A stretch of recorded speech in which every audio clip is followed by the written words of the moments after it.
Como ler melhor? Muita gente quer aprender a escrever melhor, a se tornar um escritor melhor. E a primeira recomendação que eu tenho para te dar é que você tem que aprender a ler melhor. Essa é uma etapa anterior, essa é uma etapa fundamental antes de começar a escrever melhor. E o que isso quer dizer? São várias coisas, na verdade. A primeira delas é você prestar atenção mais no que você está lendo, interpretar melhor aquilo que você está lendo.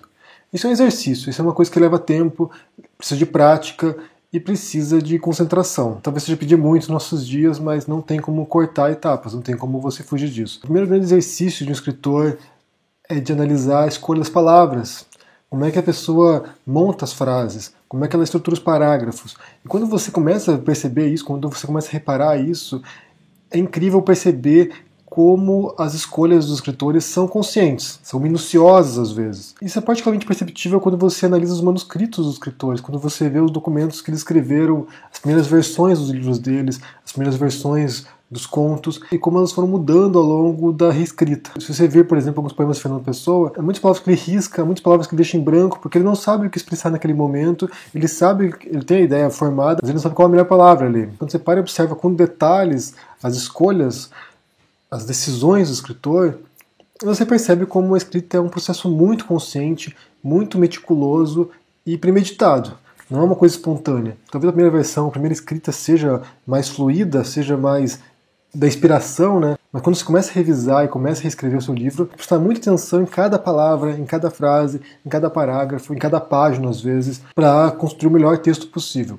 Então isso é o que você vai perceber quando você para e analisa essas escolhas do escritor, ou de um outro escritor. E talvez essa seja a segunda etapa de uma boa leitura, que é escolher bons autores para fazer isso. Um autor de best-seller, geralmente, né, principalmente romances mais rápidos, romances românticos, ou romances policiais, ou romances de aventura, de ação, eles tendem a escrever muito rápido e publicar muito rápido os livros. Pense, por exemplo, no James Patterson ou no Stephen King. Publicam muitos livros, escreveram muitos e muitos livros. Ou a Nora Roberts, ou Danielle Steel, sabe? Elas têm centenas de romances. E realmente, assim, eu como escritor, acho muito difícil que a pessoa escreva 1, 2, 3 romances por ano e que tenha algum tipo de cuidado, sabe, com a linguagem.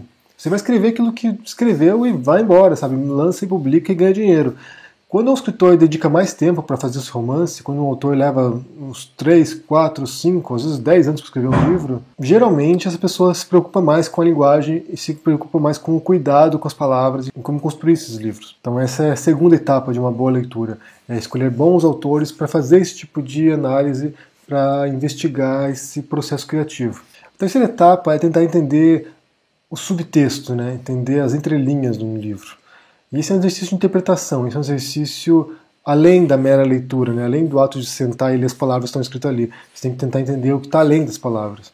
Isso é muito importante porque aquilo que não é dito, aquilo que não aparece no texto, às vezes é tão importante, ou às vezes até mais importante do que aquilo que aparece no texto. Todos os textos possuem um subtexto, todos os textos possuem uma entrelinha. Só que alguns são construídos deliberadamente, alguns eles têm realmente a intenção e as lacunas, aquilo que está faltando, ilumina o texto, torna o texto mais claro, torna o texto mais extraordinário às vezes.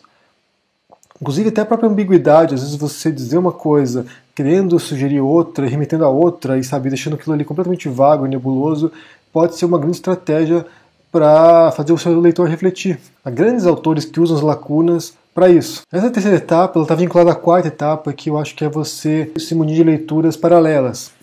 Então, se você for ler um texto do Hemingway, por exemplo, tente ler também alguma coisa sobre o Hemingway, algum texto crítico sobre a obra do Hemingway, porque quando você pega um outro autor, um crítico, analisando a obra do seu escritor, ou quando você lê uma biografia, você começa a identificar elementos que estão presentes na narrativa que você à primeira vista não perceberia. Eu posso dizer para mim, sim, eu teve algumas etapas na minha vida, né, de leitura, alguns autores que eu admirei muito e que me empolgaram muito, e que eu sempre fui ler sobre eles, sempre fui ler trabalhos sobre eles. Um deles foi o James Joyce e outro deles foi Jorge Luiz Borges.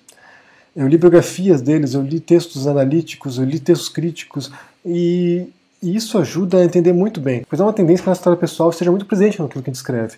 A gente como escritor extrai muito do nosso mundo, das pessoas que a gente conhece, daquilo que a gente lê, daquilo que a gente assiste, de onde nós estamos, como nós crescemos, quem foram nossos pais.